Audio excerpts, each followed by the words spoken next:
Allt í lagi, vindum okkur beint í þetta. Velkomin í þessa yfirferð þar sem við rýnum í virkilega stórbrotin hugtök enskra málfræði.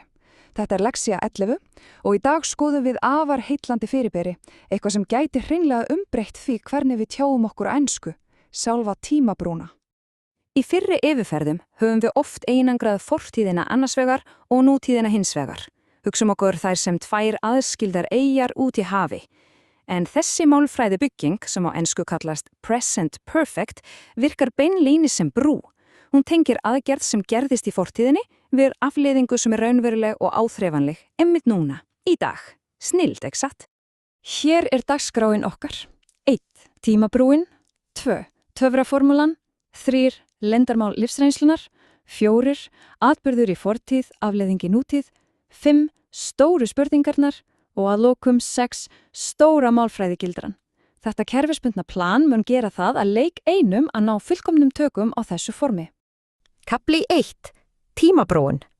Og þetta sýnir á snilldarlegan hátt hvernig hlutinir voru áður en við fengum þessa brú. Tíminn var upplifaði sem röð af algjörlega einangruðum eyjum.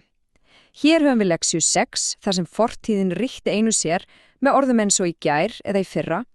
Svo er það Lexía 4, þar sem nútíðin snerist það sem gerist á hverjum degi. Þessir tveir heimar voru sem sagt alveg aðskildir. Kafli 2. Töfraformúlan. En svo allir vita þá er gott byggingarefni í trausta brú og nú er komið að því að læra uppskriftina sjálfa. Aðalatrið hér er sem sagt að velja rétta hjálpasögn í fyrsta skrefi. Það er alveg undirstaðan. Við notum haf eða has eftir því hvern eða hvað ræðir. Skref 2 er síðan að nota þriðja form aðal sagnorðsins. Þetta er grunnbjargið okkar, kjarnin í allir byggingunni. En smíðin getur tekið á. Mörg orð eru dásamlega auðveld, þessi reglulegu þar sem við bætum einfaldlega ed við endan, eins og að breyta play í played. En svo erum við með uppreisnarmennina. Þeir fara algjörlega eftir sínum eigin reglum. Sagnir eins og go verða gone og see verður seen. Það er algjörlega lífsnauðsynlegt að leggja þessi form á minnið svo setningin rinni ekki bara niður. Kafli 3. Leyndarmál lífsreynslunar. Nú verður þetta svolítið spennandi. Við erum með þessa fínu brú og eitt helsta hlutverki hennar geymir ákveðið leyndarmál. Málið er að þegar sagt er á ensku I have seen that movie, þá fylgja því hljóðlátt næstum því dulin skilaboð. Nákvæmur tímapunktur er viljandi falinn eða bara talin algjörlega óviðkomandi. Við segjum ekki hvenar atburðin átti sér stað. Það eina sem skiptir máli er þessi tiltekna reynsla í lífinu. Tíminn, hann er leyndarmál. Við skulum styrkja það aðeins með öðru dæmi. She has been to London.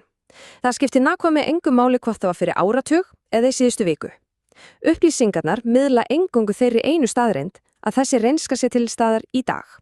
Að eiga reynsluna er það eina sem virkilega skiptir máli. Kafli 4. Atburður í fortíð, afleiðing í nútíð. Færum okkur yfir í annaf og sjáum hvernig þetta byggist upp fyrir bráðaðarstaður eða mjög nýlega atburði.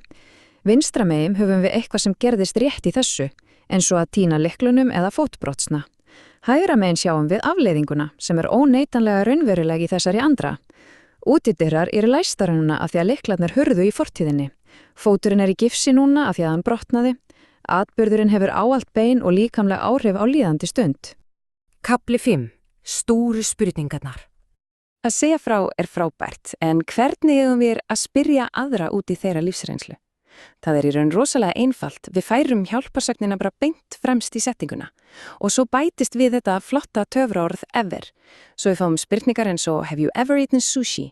Eða Has he ever seen snow? Þetta form opnar dyr að reynslu annara á algjörlega nokralausan hátt. Kafli 6. Stóra málfræðigilgan. En nú verðum við að stoppa og stíga mjög varlega til jarðar. Viðvörun. Framundan er stærsta hættan í allar okkar yfirferð, stórkostlegi gildra sem ótalmargir falla í daglega. Einfaldareglan er þessi. Notið aldrei afmarkuð eða lokuð tímaorð með þessari nútíða brú. Að rugla saman gömlu, einangruðu fortíðinni úr Lexíu 6 og þessari nýju tímabrú úr Lexíu 11 framkalla hreinlega málfræðilegt stórslus. Það sem er virkilega áhugavert hérna er að sjá nákvæmlega hvaða orð við erum að tala sem kveikja á þessari gildru.